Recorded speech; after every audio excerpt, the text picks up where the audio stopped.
display here, so very excited. And then afterwards, I do have some coloring pages and books that you can check out.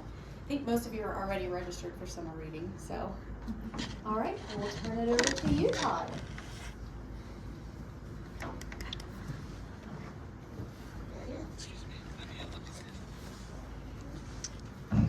Hi, I'm Todd. I'm 7 years old, and I love bugs, cool creatures. I love playing outside in the woods, where I can climb trees, move logs, do clothes, and find cool creatures. My favorite bug I've kept so far is my friend Cricket. My favorite thing about Cricket was watching her catch and eat crickets I would find for her. Cricket was a Chinese praying mantis that I raised, fed, and cared for 2 months. My friend, Mr. Ryan, found Cricket in a bush at his house and brought her to me. Even though everybody thought pinning her would be a good idea, I wanted to keep her as a pet. I made a habitat for her where she lived and thrived. In November, before she died, she left us with a surprise, an egg sack.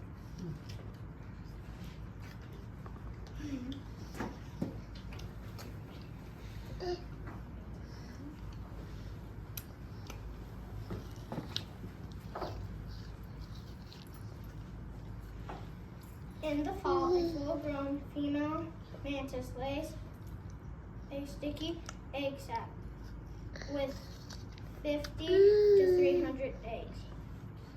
The foam of the egg sac dries and protects the eggs until spring.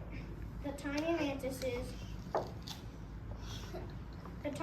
babies, called nymphs, hatch and emerge. The tiny mantises begin to hunt. As the mantises grow, they will molt 5 to 10 times during its life. This means they will shed their skin.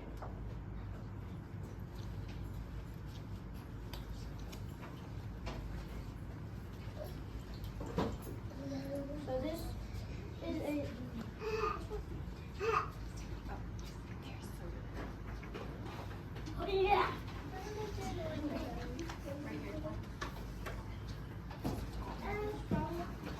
Look at my new hat. Look at my new hat.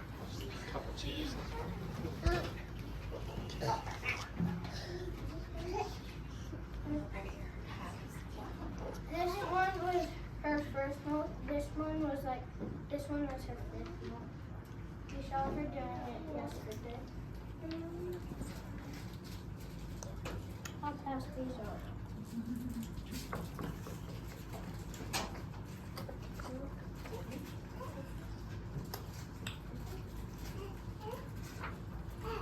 This is Cricket laying her egg. The praying mantis egg sac, also known as the otheca, is a brown, leathery-looking round sac that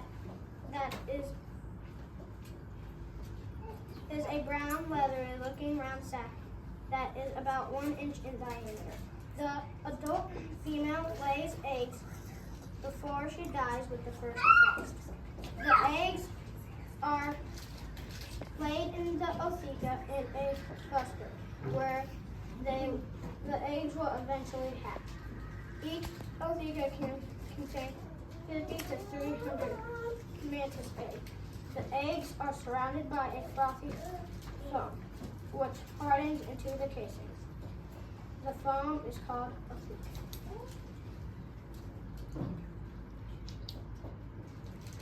I'll pass this egg sac around. You can feel how it feels.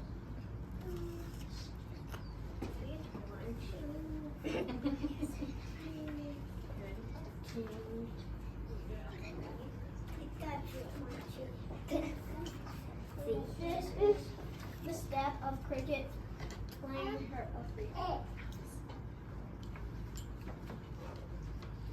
Wow. Oh, wow. That's awesome. Excuse me. Sneak back here and hide.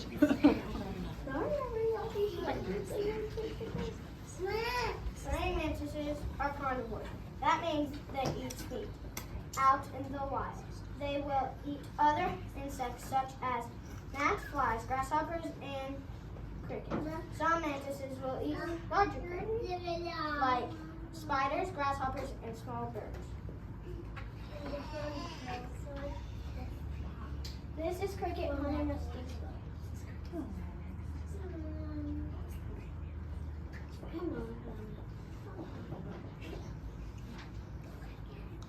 So cool. Yeah.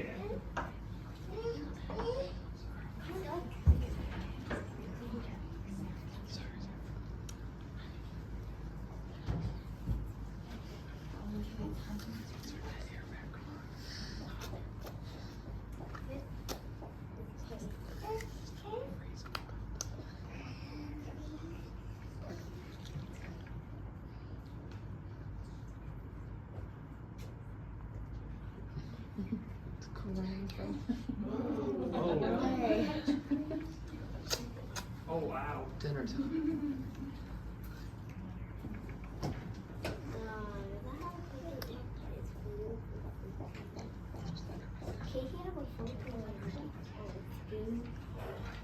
I really like how you got the mandible foldings, how their arms fold around to grab their prey. This is cricket eating a cricket. That's why we named her cricket, because her favorite food is cricket. I told my mom she's halfway through this thing and it's still moving.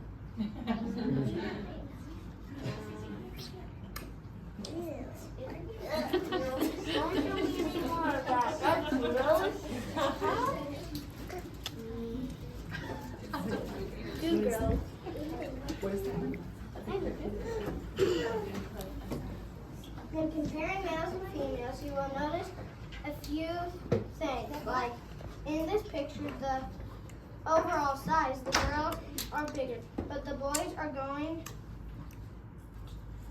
to have longer antennas, wings that pass their body, and more abdomen segments.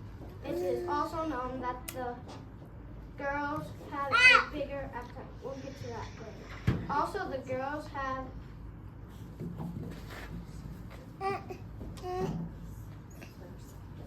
side to help them lay eggs. You can see that in this picture the antennas are longer.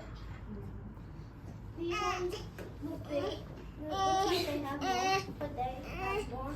It's just because these wings pass the body and there's something there. And you can see that this one's the girl, this one's the boy. And you can see the clothes.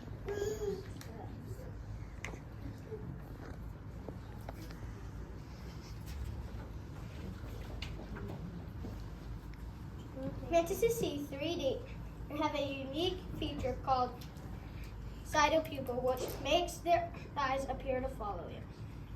The cytopupil helps them gauge depth and distance, perfect for snatching dinner. Mantises can turn their heads 280 degrees. In the 180 degrees. On the other hand, owls can turn their heads 270.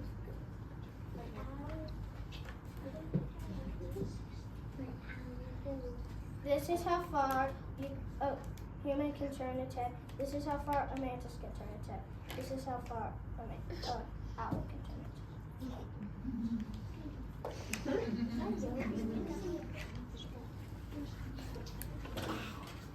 They only have one ear, and it's on their stomach.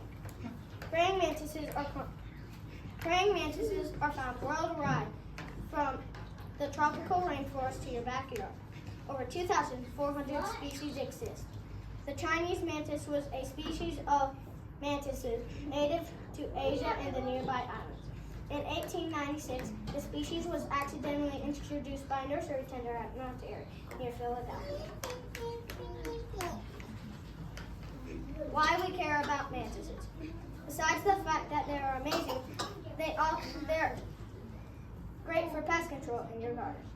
I love watching them. Finding them. My mom loves them in her garden. Speaking of gardens, I would like now to say a poem for you, titled "What Do You Suppose?" What do you suppose? If you said on my nose. Then then what do you think? He gave me a wink and said, I beg your pardon, I thought you were a garden. I thought you were a garden. After Cricket died, we did the process of pinning her, where you take pins and pin the body you want in the pose you want the body displayed. Because Cricket was a special bug, we went a step further, and after she was dry, we put her in a special frame.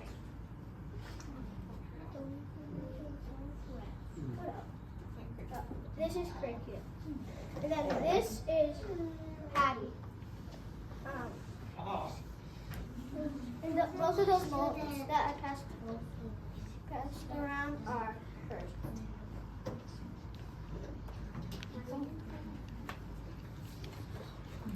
Very sweet. Any questions or comments? Up here.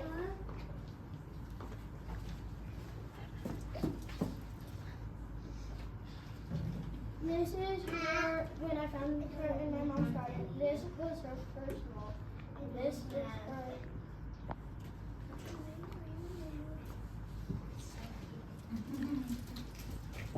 Any questions or comments? Up.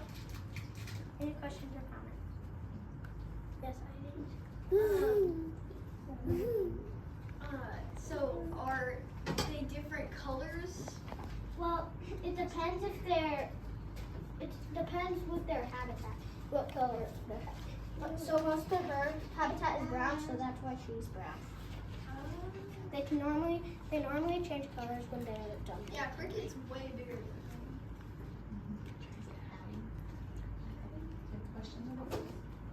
Yeah. How long do they live? They're born in the summer, late spring. They die before the first frost, like before winter. Yeah. When you found that little Hattie, did you know if it was a male or female already? Do you know now if it's a male or female? It's a girl. We thought it was a boy because we didn't know that these points helped them lay their egg sac, and then we looked it up and then we figured out it was a boy.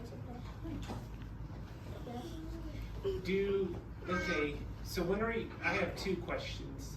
So when are you able to tell the difference between a boy and a girl? And do they live longer in captivity or do they live longer in the wild? Probably. Second one, probably both. Probably both? So we had her from the moment she came out of, we found her as she was emerging from the nest, Hattie, and we really couldn't tell whether she was a boy or girl till this last molt. Her last molt was yesterday. Okay. And that's when we could, the easiest way we found are those two little lines they have off of the back end of them, that helps her lay her ladika. That's probably the easiest way to decipher a male from a female, male from a female. And you can also tell by the antennas, abdomen, and wings. Right. So once they get a little bit bigger, it's easier to, like, you can count their abdomen segments. But right now they're so little, it's kind of hard to tell. So after your last molt? Yeah, probably before that. This is already her 5th molt. They can So- molt 5 to 10. Yeah, they can molt up to 10 times. So Okay. So, sorry, full question. So you said you saw Hattie come out of the egg. Is this Cricket's, like, from Cricket's egg sac? No. They can lay eggs. Mantises can lay egg sacs without the eggs being fertilized. So we think Cricket's isn't fertilized. Okay. So, So you just So- happened to see it? You happened to see this praying mantis?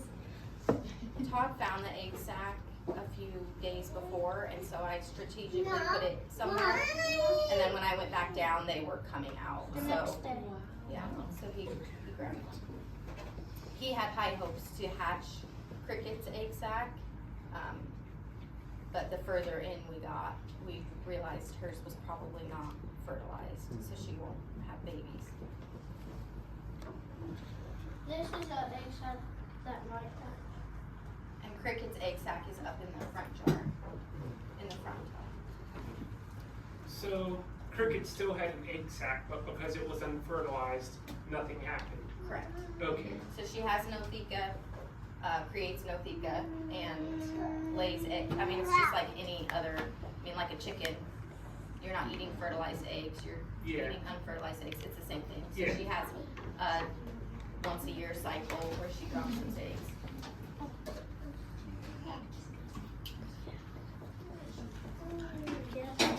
Now, if you were able to find like a male, would you be able to put the male in with her egg sac and then have the male fertilize it, or do they have to? You have to molt before.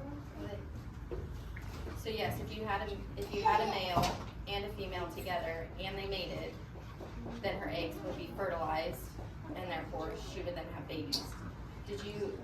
What do they often do to the males after they? How do you do that part? Did you skip that? That's okay. Tell them. The girls normally eat the head off of the boy when they're done mating.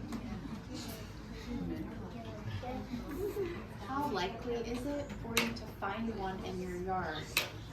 Are they there and you're just maybe not noticing it most of the time? Yes. I mean, they are very handsome.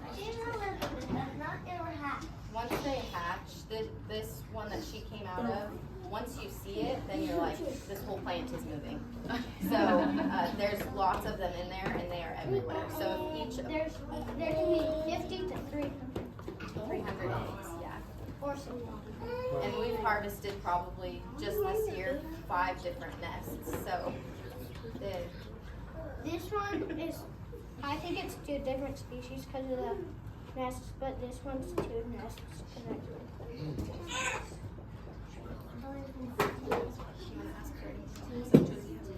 Whitney found out like 2 nests.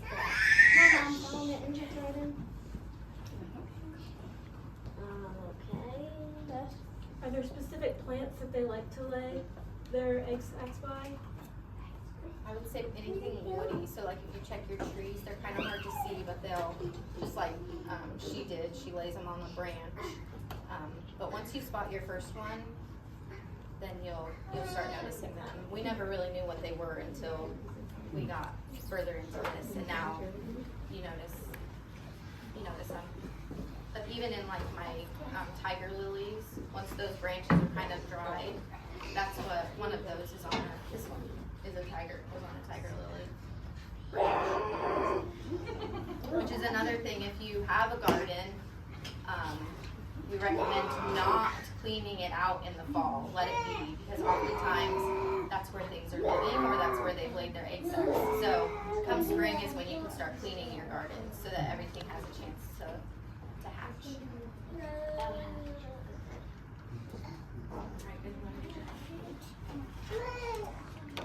Up here I have Hattie in her cage, Cricket in a frame, and a few other things. If you'd like to come get a closer look, thank you again for coming.